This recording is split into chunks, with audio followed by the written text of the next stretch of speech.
Hi guys, ഇന്നത്തെ ഒരു കുട്ടി വ്ളോഗാണ് കേട്ടോ. 2 ദിവസം മുമ്പ് എടുത്തു വെച്ചതാണ്, വ്യാഴാഴ്ച എടുത്തു വെച്ചതാണ്. പക്ഷേ ഇടാനുള്ള സമയം കിട്ടിയില്ല. അപ്പോൾ ഞാനും ഉണ്ണിക്കുട്ടനും കൂടെ അടുത്തുള്ള കടയിലേക്ക് പോവാം കേട്ടോ. അവന് വലിയ സന്തോഷമായി ഇങ്ങനെ ഇടയ്ക്കൊന്ന് പുറത്തിറങ്ങി നടക്കാനൊക്കെ പോകുന്നത്. അപ്പോൾ കുറച്ച് സാധനങ്ങൾ വാങ്ങാനുണ്ടായിരുന്നു. അപ്പം ഞാനും ഇവനും കൂടെ ഒരു കടയിൽ പോവാണ്. അടുത്ത് തന്നെ മാർക്കറ്റ് ഉണ്ട് കേട്ടോ. അത്യാവശ്യ സാധനങ്ങളൊക്കെ അവിടെ കിട്ടുവേ. അപ്പോൾ ഞങ്ങളങ്ങനെ നടന്നു പോവുക. 5 മിനിറ്റ് പോയാൽ മതി കടയിലേക്ക്. അങ്ങനെ കടയിൽ പോകുമ്പം അവന് മുട്ടായി വാങ്ങിക്കണം കേട്ടോ. മിഠായി വാങ്ങിക്കാനാണ് അവൻ വരുന്നത്. അതാണ് അവൻ്റെ പ്രധാന ലക്ഷ്യം എന്ന് പറയുന്നത്. അത് വീട്ടിൽ നിന്ന് പറഞ്ഞു വെച്ചിട്ടാണ് പോകുന്നത് മുട്ടായി വാങ്ങുന്നത്. അപ്പം ഞാൻ കടയിൽ പോയിട്ട് അണ്ടിപ്പരിപ്പ് വാങ്ങിച്ചു. അവന് 2-3 മുട്ടായി വാങ്ങിക്കൊടുത്തു കേട്ടോ. അതിൻ്റെ സന്തോഷത്തിലാണ് അവൻ പോകുന്നത്. പിന്നെ കുറച്ച് പച്ചക്കറി വാങ്ങാനുണ്ട്. ഇതായിരുന്നു പച്ചക്കറിയൊക്കെ. ഇങ്ങനെയാണ് പച്ചക്കറി ഇവിടെ വിൽക്കുന്നത്. നമ്മുടെ അവിടെയുള്ള പോലെയല്ല കേട്ടോ. ഇങ്ങനെ തറയിൽ വെക്കുകയാണ് ചെയ്യുന്നത്. ഇപ്പം ഞാൻ കാണിച്ചു തന്നായിരുന്നു. അവിടെ വേറെ ആൾക്കാർ പച്ചക്കറി വിൽക്കാൻ ഇരിപ്പുണ്ട്. അപ്പം ഇതുപോലെ തന്നെ എല്ലാവരും തറയിൽ ഇങ്ങനെ ചാക്ക് വിരിച്ചിട്ട് അതിന് മുകളിലായിട്ട് വെക്കുന്നത്. നല്ല ഫ്രഷ് ആയിട്ടുള്ള വെജിറ്റബിൾസ് ആണ്. അപ്പോൾ അത് വാങ്ങിയിട്ട് അതിനുശേഷം ഞാൻ 2-3 സാധനം മറന്നു പോയിട്ടുണ്ടായിരുന്നു. അപ്പോൾ വീണ്ടും തിരിച്ച് ഞാൻ പഴയ കടയിലേക്ക് തന്നെ പോകുന്നുണ്ട് കേട്ടോ. ആദ്യം പോയ കടയിൽ അവിടെ പോയി അവിടുന്ന് 2 സാധനങ്ങൾ വാങ്ങാനുണ്ടായിരുന്നു. കടലയും പിന്നെ പച്ചരി 2 സാധനം വാങ്ങാൻ ഞാൻ മറന്നുപോയായിരുന്നു. അത് വാങ്ങി. അപ്പോൾ അത് വാങ്ങിക്കഴിയുമ്പോഴേക്കും ഉണ്ണിക്കുട്ടന് പൈസ കൊടുക്കണമെന്ന് ഭയങ്കര നിർബന്ധമാണ്. ഏത് കടയിൽ പോയാലും അവന് തന്നെ പൈസ കൊടുക്കണം, അത് അവന് നിർബന്ധമാണ്. അപ്പോൾ അവൻ വന്ന് പൈസ കൊടുത്തു. അതിന് ബാക്കി വാങ്ങിച്ച് ഒരു താങ്ക്സ് ഒക്കെ പറഞ്ഞിട്ട് നമ്മൾ തിരിച്ച് വീട്ടിലേക്ക് വന്നു.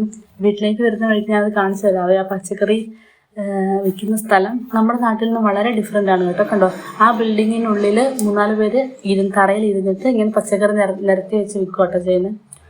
അപ്പോൾ ഞങ്ങൾ സാധനങ്ങളൊക്കെ വാങ്ങി വീട്ടിലേക്ക് പോയി. അവന് ഭയങ്കര സന്തോഷമാണ്. അവൻ തുള്ളിച്ചാടി പോവാണ്.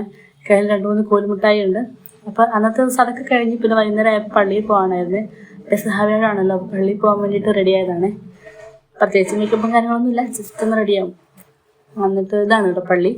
ആദ്യം ഇവിടുത്തെ കത്തീഡ്രൽ ചർച്ചാണ് കേട്ടോ. വലിയ പള്ളിയാണ്. അപ്പോൾ കുറച്ച് സ്ഥലം ഫ്രീ ആയിട്ട് കിട്ടിയതുകൊണ്ട് ഉണ്ണിക്കുട്ടന് ഭയങ്കര സന്തോഷമായി. അവൻ ഇതിലേക്ക് ഓടി കളിച്ചേ. അങ്ങനെ ഞങ്ങൾ പള്ളിയിൽ കയറി. പള്ളിയുടെ ഫാൻ കണ്ടോ, ഒറ്റ ഫാനേ ഉള്ളൂ കേട്ടോ. ഈ നല്ല വലിയ പള്ളിയാണ്, റൗണ്ടിലുള്ള പള്ളിയാണ്. അപ്പോൾ അതിനകത്ത് ഒരൊറ്റ ഫാനേ ഉള്ളൂ. അതിന് വേണ്ടിയിട്ട് ഞാനത് കണ്ടപ്പോൾ അത് എടുത്തതാണ്. നാട്ടിലും ഉണ്ട് ഇങ്ങനത്തെ ഏതൊക്കെയോ പള്ളികളിൽ ഫാൻ ഒന്നേ ഉള്ളൂ. അപ്പോൾ വൈകുന്നേരം ആയപ്പോഴത്തേക്കും ഞങ്ങൾ അപ്പം മുറിക്കും കേട്ടോ. അപ്പം മുറിക്കുമ്പം അതിന് മുമ്പ് ചെറിയൊരു പ്രാർത്ഥനയുണ്ട്. അത് കഴിഞ്ഞിട്ട് ഞങ്ങൾ അപ്പം മുറിച്ചു. അപ്പോൾ ചേച്ചിയൊക്കെ ഉണ്ടായിരുന്നു കേട്ടോ. ചേച്ചിയുണ്ട്, ഞങ്ങളെല്ലാവരും ഉണ്ടായിരുന്നു. ഞങ്ങൾ അപ്പമൊക്കെ മുറിച്ച് പ്രാർത്ഥിച്ച് അടിപൊളിയായിരുന്നു. അപ്പോൾ ഞങ്ങൾക്ക് ഈ വർഷം ഞങ്ങൾക്ക് അപ്പം ഉണ്ടാക്കാൻ പാടില്ലായിരുന്നു കേട്ടോ. ഞങ്ങളുടെ കസിൻ മരിച്ചിട്ടുണ്ടായിരുന്നു. അപ്പോൾ അങ്ങനെ അപ്പം ഉണ്ടാക്കാൻ പാടില്ല എന്നാണ് പറയുന്നത്. അപ്പം ചേട്ടായി ബിഷപ്പ് ഹൗസിൽ നിന്ന് കൊണ്ടുവന്നു കേട്ടോ.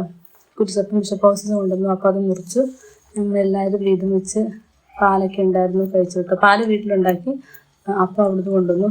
അപ്പോൾ അങ്ങനെ അത് പെസഹ വ്യാഴാഴ്ച അങ്ങനെ കഴിഞ്ഞു കേട്ടോ.